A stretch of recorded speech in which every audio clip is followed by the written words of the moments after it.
स्वाद आणि मायेचा खमंग मेळ.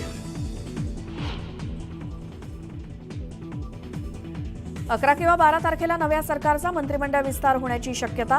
भाजपचे 11 ते 12, सेनेचे 9 ते 10, तर राष्ट्रवादीचे 8 ते 9 मंत्री शपथ घेणार, सूत्रांची माहिती.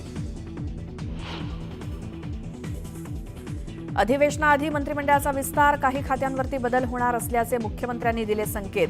कुणाची वर्णी लागणार, कुणाचा पत्ता कट होणार याकडे लक्ष.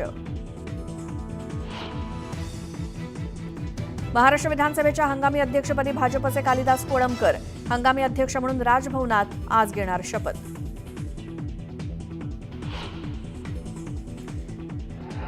मी देवेंद्र सरिता गंगाधरराव फडणवीस ईश्वर साक्ष शपथ घेतो की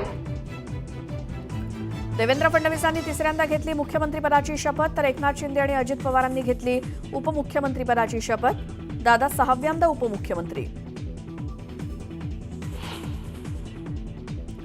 शपथविधीनंतर मुख्यमंत्री फडणवीसांची आणि उपमुख्यमंत्री शिंदेंच्या वेगवेगळ्या पत्रकार परिषदा, तर दोन्ही पत्रकार परिषदेत अजित पवारांचा मात्र सहभाग नाही.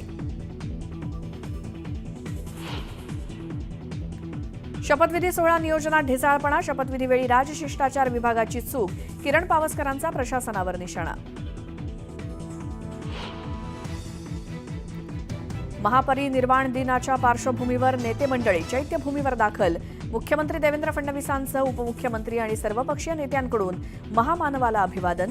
चैत्यभूमीवर भीमसागर उसळला. महापरिनिर्वाण दिनाच्या पार्श्वभूमीवर मुंबईतल्या चैत्यभूमीवर हजारोंच्या संख्येनं अनुयायी दाखल. महापरिनिर्वाण दिनानिमित्तानं बाबासाहेबांना वंदन करण्यासाठी गर्दी.